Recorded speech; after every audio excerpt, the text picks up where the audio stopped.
I never told my daughter about the cottage in Muskoka. Not the real one, anyway. I was sitting in my study in Vancouver when my phone buzzed. It was nearly 11 at night, and I'd been reviewing some old financial documents when I saw my daughter's name flash across the screen. Emma never called this late.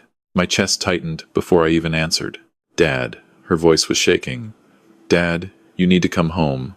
Now." I set down my reading glasses. "What's wrong?" "It's Derek. He's at the cottage, the one up north. He has people with him. They're trying to get into the boathouse." "The boathouse?" My blood went cold. "Has he gotten inside yet?"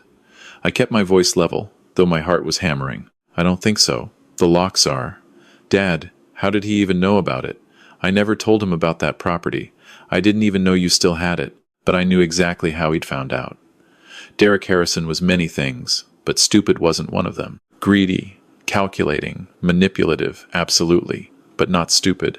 "Listen to me carefully, Emma. Call the OPP right now. Tell them there's an attempted break-in at 47 Lakeshore Road, Lake Roseau. Then call our lawyer, Patricia Chen. Her number's in my phone contacts. Don't talk to Derek. Don't engage. Just make those calls." "Dad, what's in the boathouse?" "Everything that matters, sweetheart. Everything your mother wanted you to have." There was a long pause. I could hear her breathing, trying to stay calm. "I'll call them now." The line went dead. I sat back in my chair and closed my eyes.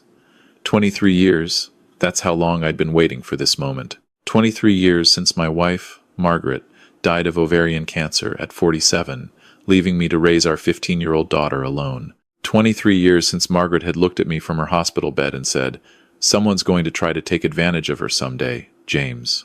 You know they will. Promise me you'll protect what we built." I'd promised.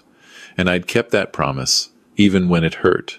Derek Harrison had walked into Emma's life 3 years ago like a summer storm, sudden, intense, and leaving destruction in his wake. He was 36 to her 38, worked in private equity, though I'd never gotten a straight answer about what that actually meant, and had the kind of charm that made you forget to ask the important questions. I'd seen through him immediately.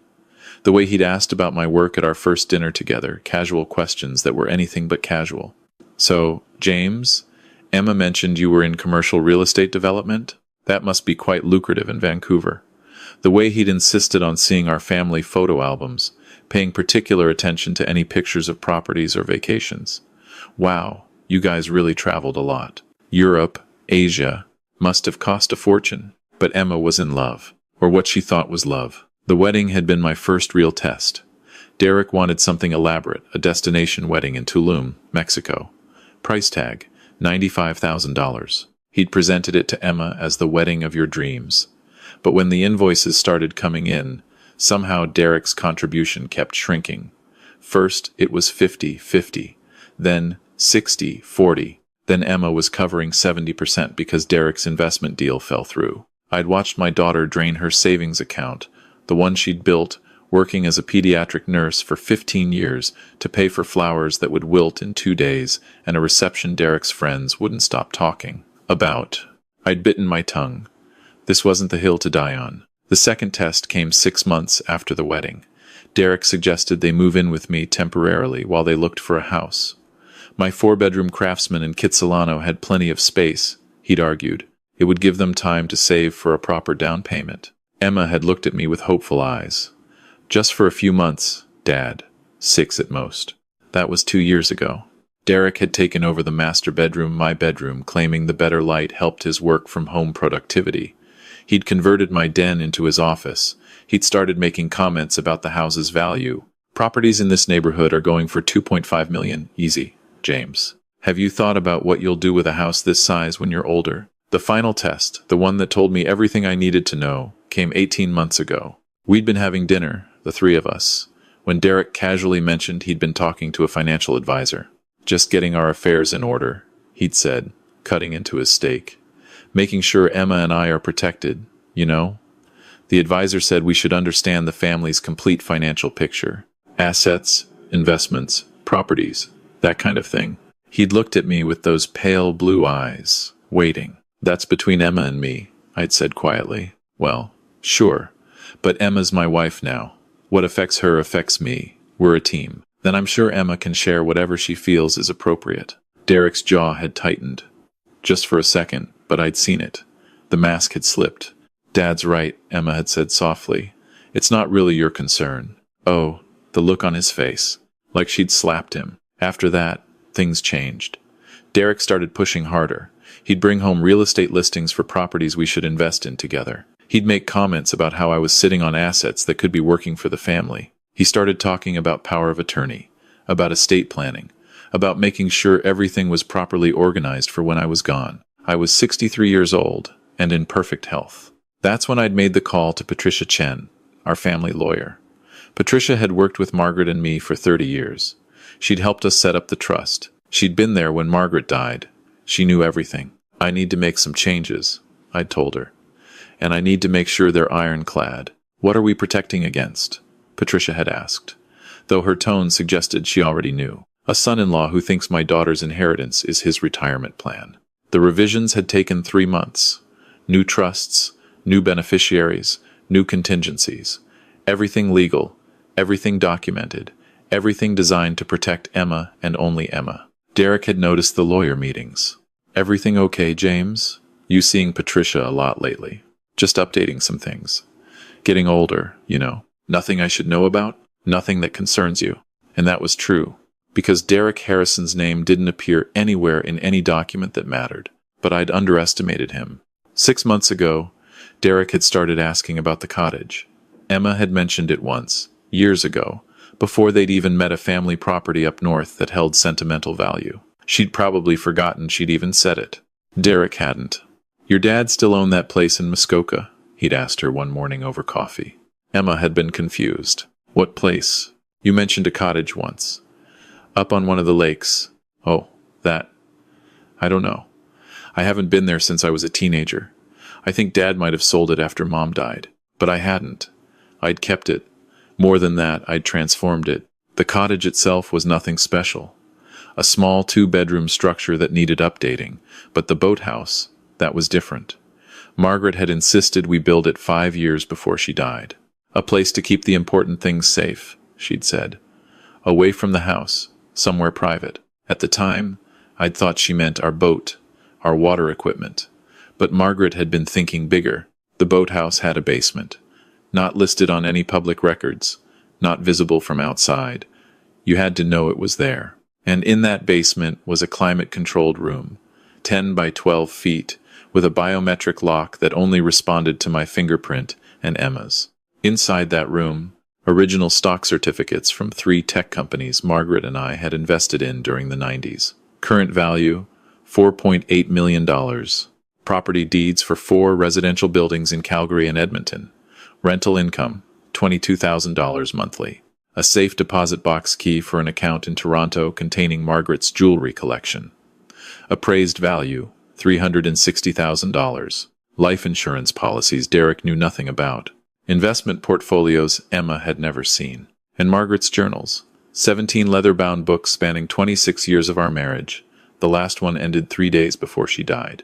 I'd read them all after the funeral. Some passages dozens of times. One entry, written 8 months before her death, still made my throat tight.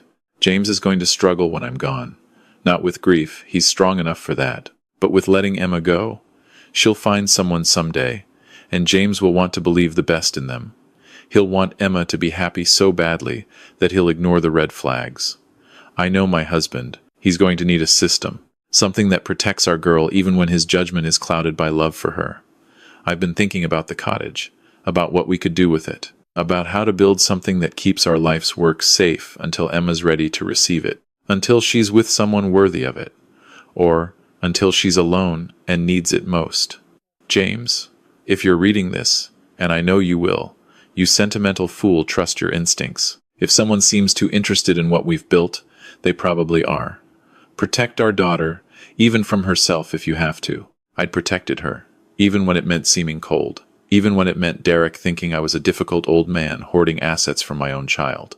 Because I'd seen what Derek was doing, the way he'd slowly isolated Emma from her friends, claiming they didn't understand their relationship, the way he'd encouraged her to cut back her nursing hours, to focus on them, even as it meant she was financially dependent on him, and by extension, on me. The way he'd started making decisions for the family without consulting her. I'd seen it all, and I'd waited. The call from Emma's lawyer friend, Sarah, had come 3 weeks ago. James, this is probably nothing, but Derek approached me at a networking event, started asking questions about estate law, specifically about what happens to inherited property in a divorce, whether a spouse has any claim to assets inherited during marriage. My stomach had dropped. What did you tell him? The truth. In Canada, inherited assets generally remain separate property unless they've been commingled with marital assets. But he kept pushing, asked about trusts, about beneficiary designations, about ways to contest distributions if someone felt they were being unfairly excluded. Did he mention Emma? Not by name, but James. I think he's planning something. I'd thanked Sarah and hung up. Then I'd sat in my study for 3 hours, thinking. Derek was getting impatient. He'd been married to Emma for 3 years, living in my house for 2, and he still hadn't gotten his hands on what he really wanted. He was smart enough to know there had to be more.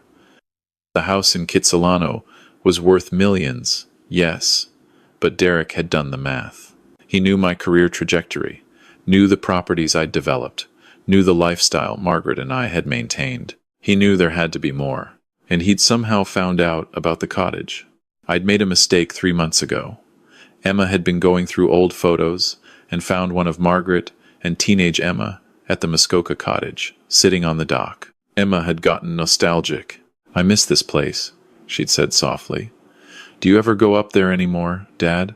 Occasionally, just to check on things. Derek had been in the room. I hadn't noticed him listening, but he must have been. The next week, property tax records for that address had been accessed online. I'd gotten a notification from the monitoring service I'd set up. Someone had searched the public database for 47 Lakeshore Road, Lake Rosso. The access had come from our home IP address. Derek. I'd called Patricia immediately. He's going to make a move, I told her. I don't know when or how, but it's coming. Is Emma safe? That had stopped me cold. Was she? Derek had never been violent, but financial abuse was still abuse, and desperate men did desperate things. I think so, but I want to make sure she has an exit strategy. What can we do? Patricia had been quiet for a moment. How much does Emma actually know? About the extent of the assets? Almost nothing. She knows about the house, her mother's basic life insurance. She has no idea about the rest. James, she's 38 years old. Don't you think it's time? Not while she's with him. If she knows, he'll find out. He'll pressure her. He'll manipulate her. He'll find a way to get to it. So you're going to wait until what? Until he leaves her? Until she figures it out herself? Until he shows his true colors in a way she can't ignore. And now, at 11 on a Wednesday night, that moment had arrived. My phone rang again. Patricia, the OPP are on their way, she said without preamble. Emma called me. James, what exactly is Derek trying to access? Everything Margaret wanted Emma to have. Everything we've kept protected. And it's secure? Biometric lock. Only Emma and I can open it. He can't get in without destroying the whole structure. And if he does that, the OPP will arrest him for breaking and entering. Good. I'm driving up there now. Should arrive in about 3 hours. Don't you dare go up there without me. But I was already grabbing my keys. The drive from Vancouver to Muskoka would normally take me about 4 hours, but I'd booked the last seat on the red-eye to Toronto that left in 90 minutes. I'd land at 6 a.m., rent a car, and be at the cottage by 8. I called Emma from the airport. Dad, the police are here. They're talking to Derek now. What's he saying? He's claiming he has a right to access the property, that it's a family asset and he's family. The officers asked him if he has keys or permission. He said he assumed it was okay since you'd mentioned it. I never mentioned it to him. I know. Dad, I'm so confused. Why is he doing this? What does he think is in there? Sweetheart, I need you to listen to me very carefully. Do not tell Derek anything. Not about our conversation, not about what you know or don't know. If he asks, you tell him you're as confused as he is. Can you do that? Dad, you're scaring me. I know, but I need you to trust me. Can you do that? A long pause. Then, yes. Good girl. I'm flying out tonight. I'll be there first thing in the morning. The police are going to ask Derek to leave the property. Let them. Then I need you to go home, pack a bag, and check into a hotel. Somewhere Derek doesn't know about. Use cash, not your credit card. I'll send you Patricia's number. She's on her way there too. Stay with her if you want. Dad, this sounds insane. I know it does. But Emma, your mother prepared for this. She knew someday someone might try to take advantage of you. Try to get to what we built together. She made me promise to protect it. To protect you. I could hear her crying softly. What's in the boathouse, Dad? Your inheritance, sweetheart. Your real inheritance. All of it. The flight was excruciating. I couldn't sleep, couldn't focus. I kept imagining Derek's face when he realized he'd been locked out of everything he'd spent 3 years maneuvering toward. I also kept thinking about Emma, about how she was going to feel when she learned the truth. Not just about the assets, but about Derek. About what he'd really wanted all along. Would she forgive me for not telling her sooner? Would she understand why I'd waited? The plane landed at 6:13. By 7:15, I was in a rental car heading north. Patricia called at 7:30. I'm at the cottage. Emma's with me. Derek's gone. The OPP escorted him off the property around midnight. But James, there's damage. He took a crowbar to the boathouse door before the police arrived. Did he get inside? No. The reinforced steel held. But he tried. There are gouges all along the frame. Good. Let there be evidence. Let there be proof of exactly what he'd been willing to do. I pulled up to the cottage at 8:45. The morning sun was glinting off Lake Roseau, and for a moment I was transported back 30 years. Margaret standing on the dock in cut-off shorts and a University of Toronto sweatshirt, laughing as 10-year-old Emma tried to catch minnows in a net. Patricia's car was in the driveway. So was an OPP cruiser. I found them in the cottage, Patricia, Emma, and a young officer who couldn't have been more than 25. Emma looked exhausted. Her eyes were red from crying, her hair pulled back in a messy ponytail. When she saw me, she stood up. Dad. I crossed the room and pulled her into a hug. She felt so small, just like when she was little and would run to me after a nightmare. I'm here, I said quietly. It's going to be okay. Mr. Thompson? The officer stepped forward. I'm Constable Mitchell. We responded to the call last night. Your son-in-law was attempting to gain access to a structure on your property without permission. We've documented the damage and issued him a warning. If he returns, he'll be arrested for trespassing and attempted breaking and entering. Was he alone? The constable glanced at his notes. He had another individual with him, a male, approximately 30 years old, who claimed to be a locksmith. The locksmith left immediately when we arrived. Mr. Harrison was agitated, kept insisting he had a right to access the property. He has no rights here. This property is in my name solely. It's not a marital asset. That's what we explained to him, sir. He wasn't happy about it. After the constable left, the three of us sat around the cottage's small kitchen table. Patricia made coffee. Emma stared out the window at the lake. I don't understand, Emma said finally. Why was Derek so desperate to get into the boathouse? What did he think was in there? I looked at Patricia. She nodded. Emma, your mother and I spent 35 years building something. We were both from nothing. She was a teacher's kid from Hamilton. I was a carpenter's son from Sudbury. But we worked hard. We saved every penny. We made smart investments. And we built a life. I took a breath. When your mom got sick, she made me promise to protect what we'd built. Not for me, I don't need much. But for you, she wanted to make sure you'd always be taken care of, that no one could ever take advantage of you. Dad, I know about the life insurance. The $50,000. That was for funeral costs and immediate expenses, sweetheart. The real inheritance is in the boathouse. Emma's eyes widened. Your mother set up a system. Everything we owned, the investments, the properties, the assets, they're all in a protected trust. The documentation is in the boathouse. The stock certificates, the property deeds, everything. How much are we talking about? I glanced at Patricia. She pulled out a folder. Current total asset value, excluding your father's primary residence, $8.3 million. That includes 4 rental properties, generating monthly income, stock portfolios, bonds, and your mother's jewelry collection. Emma stared at her. 8 million? Your mother was very smart with money, Emma. So was your father.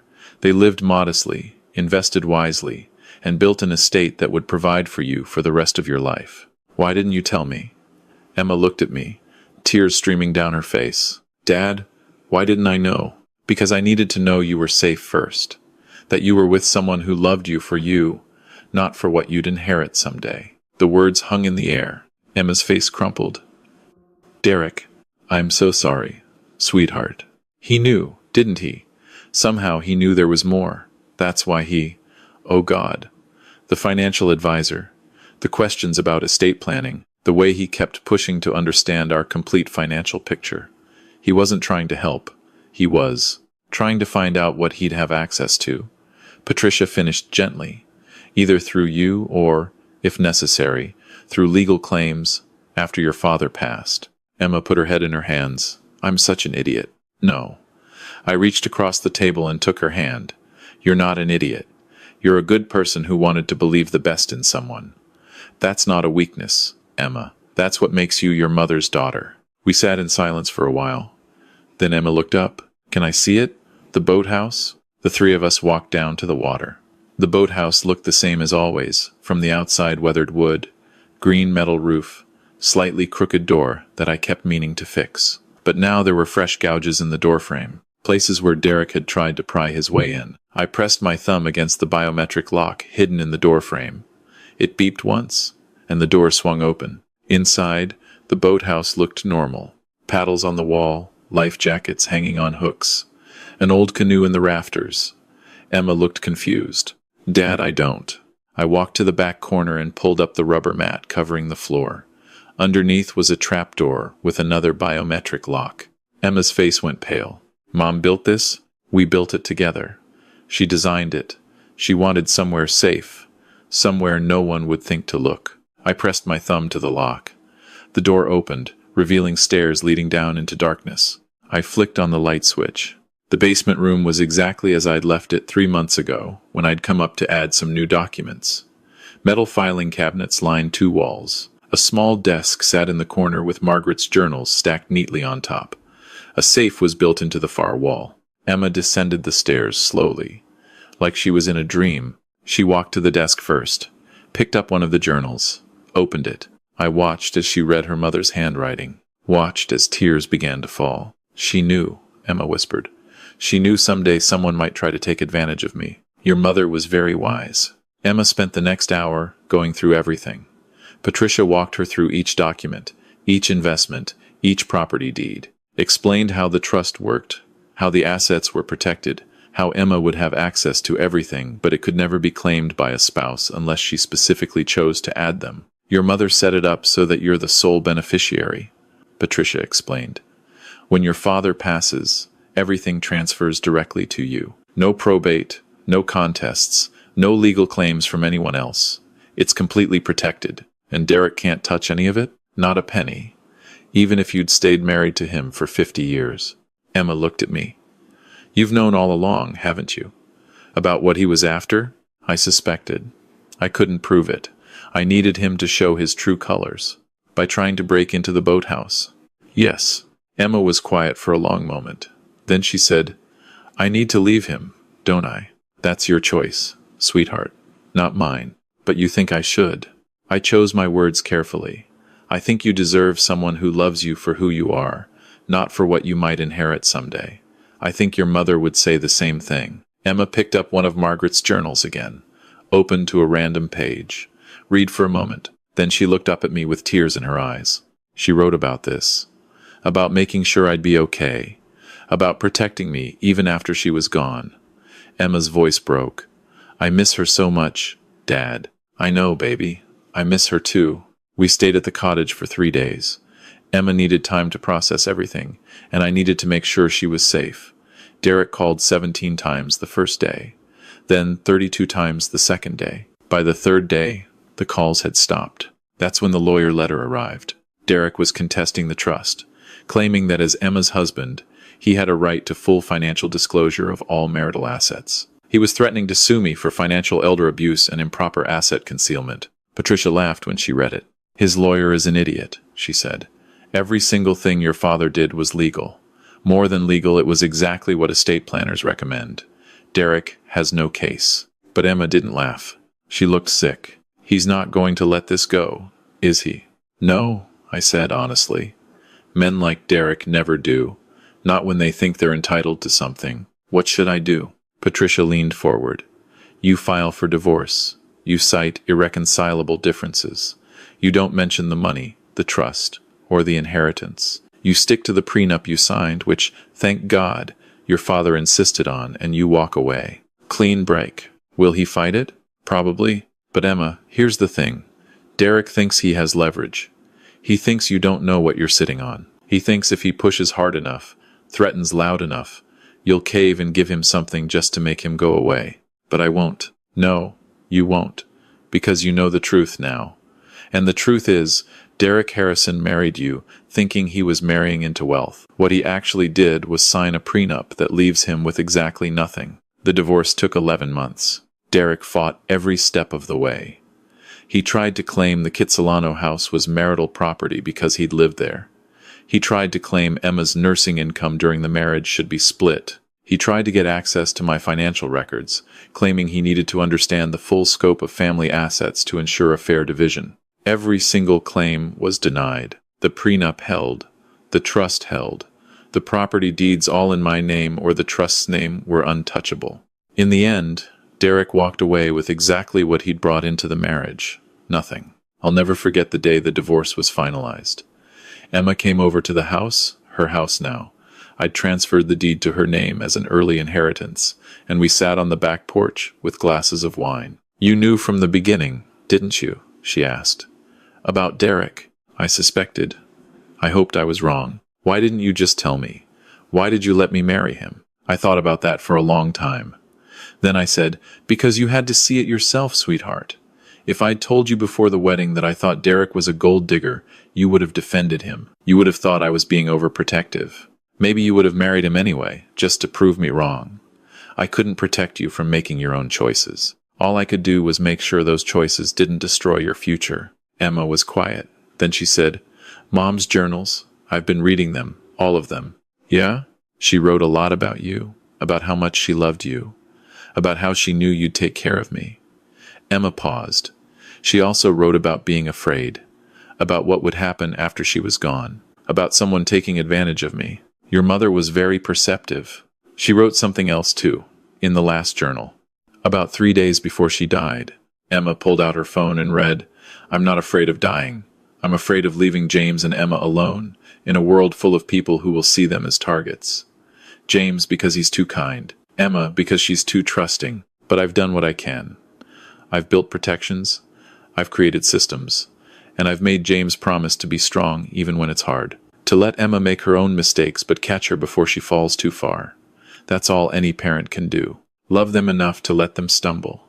But love them enough to make sure the stumble doesn't become a fall. I felt tears running down my face. I didn't bother wiping them away. She was right, Emma said softly. You let me stumble, but you made sure I didn't fall. Your mother was always right. Emma moved back into the Kitsilano house. Derek moved out to an apartment in Burnaby. For a while, he tried to spread rumors that I'd manipulated Emma, that I'd hidden assets illegally, that I'd poisoned Emma against him. But rumors don't hold up well against legal documents and police reports of attempted breaking and entering. 18 months after the divorce was finalized, Emma met someone new. His name was Thomas O'Brien, and he was a high school history teacher. He drove a 12-year-old Honda, lived in a modest apartment, and had student loan debt. He also made Emma laugh in a way I hadn't heard since before she met Derek. The first time Emma brought Thomas to the house for dinner, I watched him carefully. Watched how he talked to Emma with respect, with genuine interest. Watched how he talked to me with courtesy but not deference, with friendliness but not manipulation. At one point, Emma mentioned she owned the house. Thomas had looked around and said, Wow, this is a beautiful place. The maintenance must be intense, though. My buddy owns a heritage home in New West, and he's constantly dealing with something breaking. Not how much is it worth. Not you must be doing well. Just a normal observation about old houses and maintenance. When Thomas excused himself to use the bathroom, Emma looked at me. Well, he seems nice. That's it? Just nice? Emma, what do you want me to say? I don't know. I guess I'm waiting for you to tell me if he's really what he seems or if he's another Derek. I thought about that. Then I said, You know what the difference is? Thomas hasn't asked a single question about money, about assets, about what you own or what you're worth. Derek couldn't make it through our first dinner without trying to figure out my net worth. Emma smiled. I noticed that too. Then you already know everything you need to know. They got engaged a year later. Small ceremony, family only, at the Muskoka Cottage. Thomas cried when he saw the lake. This is where you scattered your mom's ashes? He asked Emma. Yeah. Right off the dock. Thomas walked down to the water and stood there for a long moment. Then he came back and said to me, "Thank you for sharing this place with us. I know it must mean a lot to you." That's when I knew Emma had found what Margaret and I had. Someone who understood that some things, some places, some memories weren't about monetary value. They were about love. Emma and Thomas have been married 3 years now. They live in the Kitsilano house. They've added solar panels and a vegetable garden. Thomas bikes to work. Emma still works as a pediatric nurse, though she's cut back her hours to part-time. They don't need the rental income from the properties. They don't touch the trust funds. The investments keep growing. Last month, Emma came to me with an idea. Dad, I've been thinking about Mom's journals, about what she wrote, about protecting people, about making sure they don't fall. Yeah? What if we used some of the rental income to start a foundation? Something that helps women escape financial abuse, provides legal services, financial education, housing assistance. I felt my throat tighten. Your mother would love that. We could call it the Margaret Thompson Foundation. Make her legacy about more than just protecting me. Make it about protecting everyone. So that's what we did. The foundation launched 6 months ago. We provide free legal consultations for women dealing with financial abuse. We run workshops on financial literacy, on protecting assets, on recognizing red flags in relationships. We help women escape situations where they're being controlled through money. Last week, a woman came to one of our workshops. She was 34, married to a man who controlled all the finances, who had isolated her from her family, who had convinced her she couldn't survive without him. She reminded me so much of Emma during those years with Derek. At the end of the workshop, she came up to me. "Thank you," she said. "For the first time in 5 years, I feel like I have options, like I'm not trapped." I thought about Margaret's journal entry, about letting people stumble but making sure they don't fall. "You're going to be okay," I told her. "You're stronger than you know." She smiled a small, uncertain smile and left. Emma was standing beside me. "You think she'll leave him? I don't know. But now she knows she can. And sometimes that's enough. I'm 67 now. The cottage in Muskoka is exactly as Margaret and I left it.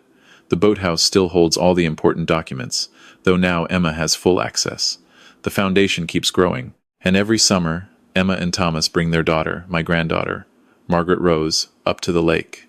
We teach her to fish, to canoe, to swim in the cold water. Last summer, 5-year-old Maggie asked me a question. "Grandpa, why do we always come here?" I looked at Emma. She smiled and nodded. "Because this is where your grandma Margaret wanted us to remember what matters," I said. "Not how much money we have or what we own, but that we take care of each other, that we protect the people we love, that we build things that last." Maggie thought about that. Then she said, "Like the boathouse?" "Exactly like the boathouse. Can I see inside someday? When you're older, sweetheart, when you understand why it matters." She seemed satisfied with that answer and ran off to chase butterflies. Emma sat down beside me on the dock. She looks just like Mom, doesn't she? She has her grandmother's eyes. We sat in comfortable silence, watching the sun set over the lake. "Dad," Emma said after a while. "Yeah? Thank you. For everything. For protecting me even when I didn't know I needed protecting. For letting me make my own mistakes. For making sure those mistakes didn't cost me everything. That's what parents do, sweetheart. We catch our kids before they fall too far. Mom would be proud. Of the foundation. Of what we've built. She'd be proud of you. Of the woman you've become." Emma leaned her head on my shoulder. "I miss her. I miss her too. Every single day. But Margaret was still here. In the cottage. In the boathouse. In the foundation that bore her name. In the trust she'd created to protect our daughter. In every woman we helped escape financial abuse. In every family we taught to protect what they'd built. She was here in the lessons I'd learned. That true protection isn't about controlling your children's choices. It's about giving them tools to make better ones. That love sometimes means watching people you care about make painful mistakes. That the greatest gift you can give someone isn't money or assets or property, but the security to know they'll be okay no matter what.